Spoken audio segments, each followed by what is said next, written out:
والمحصنات من النساء إلا ما ملكت أيمانكم كتاب الله عليكم وأحل لكم ما وراء ذلكم أن تبتغوا بأموالكم محسنين غير مسافحين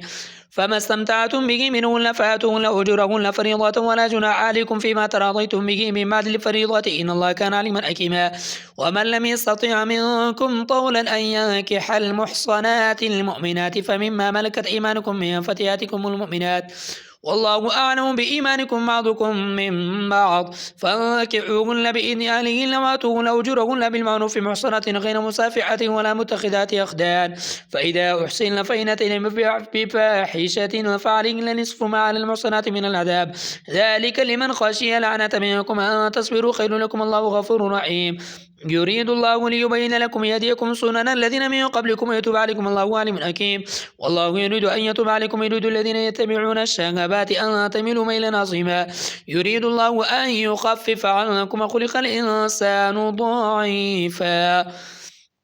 يا أيها الذين آمنوا لا تأكلوا أموالكم بينكم بالباطل إلا تكون تجارة عن تراض منكم ولا تقتلوا أنفسكم إن الله كان بكم رحيما ومن يفعل ذلك عدوانا وظلما فسوف نصليه نارا وكان ذلك على الله يسيرا إن تجتنبوا كبائر ما تنهون عنه نكفر عنكم سيئاتكم وندخلكم مدخلا كريما ولا تتمنوا ما فضل الله به بعضكم على بعض للرجال نصيب مما اكتسبوا وللنساء نصيب مما اكتسبن واسألوا الله من فضله إن الله كان بكل شيء عليما ولكل جعلنا مواليا مما ترك الوالدين والأقربون والذين عقدت أيمانكم فآتوا نصيبا من الله كان على كل شيء شهيدا الرجال قوامون على النساء بما فضل الله بعضهم على بعض وبما أنفقوا من أموالهم فالصالحات قانتات حافظات للغيب بما حفظ الله واللاتي تخافون نشوزهن فاعظوهن واهجروهن في المضاجع واضربوهن فإن أطعنكم فلا تبغوا عليهن سبيلا إن الله كان عليا كبيرا وإن خفتم شقاق بينهما فابعثوا حكما من أهله وحكما من أهلها إن يريدا إصلاحا يوفق الله بينهما إن الله كان عليما خبيرا واعبدوا الله ولا تشركوا به شيئا وبالوالدين إحسانا وبذي القربى واليتامى والمساكين والجار ذي القربى والجار الجنب والصاحب بالجنب وابن السبيل وما ملكت أيمانكم إن الله لا يحب من كان مختالا فخورا الذين يبخلون ويأمرون الناس بالبخل ويكتمون ما آتاهم الله من فضله واعتدنا للكافرين عذابا مهينا والذين ينفقون أموالهم رئاء الناس ولا يؤمنون بالله ولا باليوم الآخر ومن يكن الشيطان له قرينا فساء قرينا وماذا عليهم لو آمنوا بالله واليوم الآخر وأنفقوا مما رزقهم الله وكان الله بهم عليما إن الله لا يظلم مثقال ذرة وإن تك حسنة يضاعفها ويؤتي من لدنه أجرا عظيما فكيف إذا جئنا من كل أمة بشهيد وجئنا بك على هؤلاء شهيدا يومئذ يود الذين كفروا وعصوا الرسول لو تصبها بهم الأرض ولا يكتمون الله حديثا يا أيها الذين آمنوا لا تقربوا الصلاة وأنتم سكارى حتى تعلموا ما تقولون ولا جنبا إلا عابري سبيل حتى تغتسلوا وإن كنتم مرضى أو على سفر وجاء أحد منكم من الغائط أو لامستم النساء فلم تجدوا ماء فتيمموا صعيدا طيبا فامسحوا بوجوهكم وأيديكم إن الله كان عفوا غفورا ألم تر إلى الذين أوتوا نصيبا من الكتاب يشترون الضلالة ويريدون أن تضلوا السبيل والله أعلم بأعدائكم وكفى بالله وليا وكفى بالله نصيرا من الذين هادوا يعرفون الكلمة مواضيع ويقولون سمعنا وصينا واسمع غير مسمع وراعينا عليهم بألسنة وطعنا في الدين ولو أنهم قالوا سمعنا وطعنا واسمع وانظرنا لكان خيرا لهم وأقوم ولكن لعنهم الله بكفر فلا يؤمنون إلا قليلا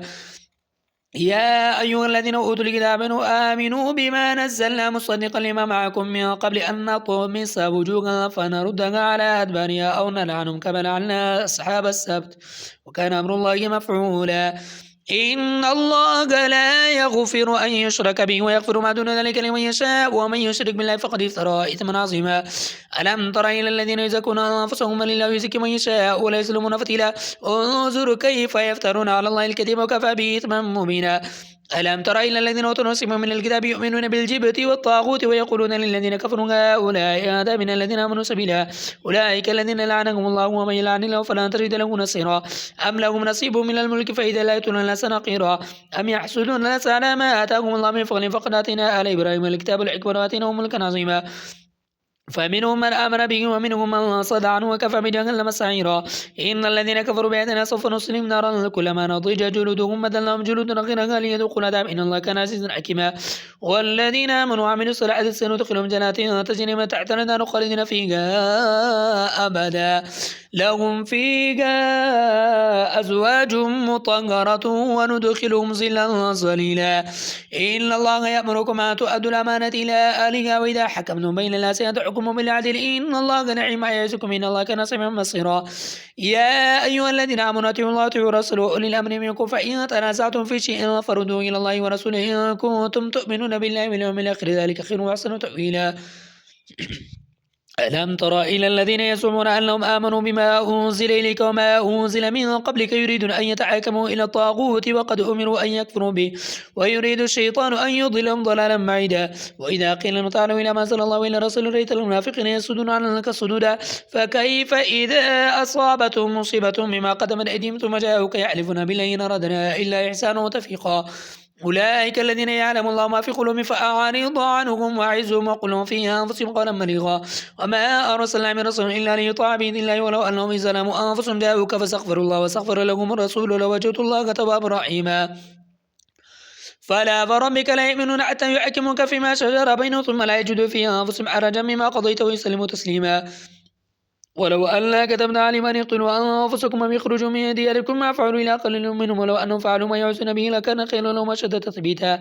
وإذا لآتيناهم من لدنا أجرا عظيما ولهديناهم صراطا مستقيما ومن يطع الله ورسوله فأولئك مع الذين أنعم الله عليهم من النبيين والصديقين والشهداء والصالحين وحسن أولئك رفيقا ذلك الفضل من الله وكفى بالله عليما يا أيها الذين آمنوا خذوا حذركم فانفروا ثبات وينفروا جميعا وإن لم يكن لمن لن يبطئن فإن أصابتكم مصيبة قال قد أنعم الله علي إذ لم أكن معهم شهيدا ولئن أصابكم فضل من الله ليقولن لك ألم تكن بينكم وبينهم مودة يا ليتني كنت معهم فأفوز فوزا عظيما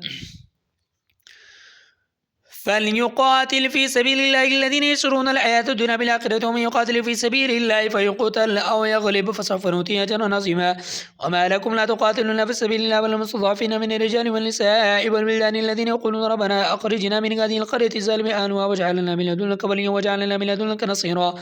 الذين آمنوا يقاتلون في سبيل الله والذين كفروا يقاتلون في سبيل الطاغوت فقاتلوا أولياء الشيطان إلا كيد الشيطان كان ضعيفا ألم تر إلى الذين قيل لهم كفوا أيديكم أقيموا الصلاة وآتوا الزكاة فلما كتب عليهم القتال إذا فريق منهم يخشون الناس كخشية الله وأشد خشية وقالوا ربنا لما كتبت علينا القتال لولا أخرتنا إلى أجل قريب قل متاع الدنيا قليل والآخرة خير لمن اتقى ولا تظلمون فتيلا أينما تكونوا يدرككم الموت ولو كنتم في بروج مشيدة وإن تصبكم حسنة يقولوا هذه من عند الله وإن تصبكم سيئة يقولوا هذه من عندك قل كل من عند الله فما لهؤلاء القوم لا يكادون يفقهون حديثا ما أصابك من حسنة فمن الله وما أصابك من سيئة فمن نفسك وارسلك للناس رسولا وكفى بالله شهيدا من يطع الرسول فقد أطاع الله وما تولى فما أرسلك عليهم حفيظا ويقولون طاعة فإذا برزوا من عندك بيت طائفة منهم غير الذي تقول الله يكتب ما يبيتون فأعرض عنهم وتوكل على الله وكفى بالله وكيلا أفلا يتدبرون القرآن ولو كان من عند غير الله لوجدوا فيه اختلافا كثيرا وإذا جاءهم أمر من الأمن أو الخوف أذاعوا به ولو ردوا إلى الرسول وإلى أولي الأمر منهم لعلمه الذين يستنبطونه منهم ولولا فضل الله عليكم ورحمته لتبعتم الشيطان إلا قليلا فقاتلوا في سبيل الله لا تكلف إلا نفسك فأريغ المؤمنين عسى الله أن يكف بأس الذين كفروا والله أشد بأسا وأشد تنكيلا من يشفع شفاعة حسنة يكن له نصيب منها ومن يشفع شفاعة سيئة يكن له كفل منها وما كان الله على كل شيء مقيتا وإذا حييتم بتحية فحيوا بأحسن منها أو ردوها إن الله كان على كل شيء حسيبا الله لا إله إلا هو لا يجمعنكم إلى يوم القيامة لا ريب فيه ومن أصدق من الله حديثا.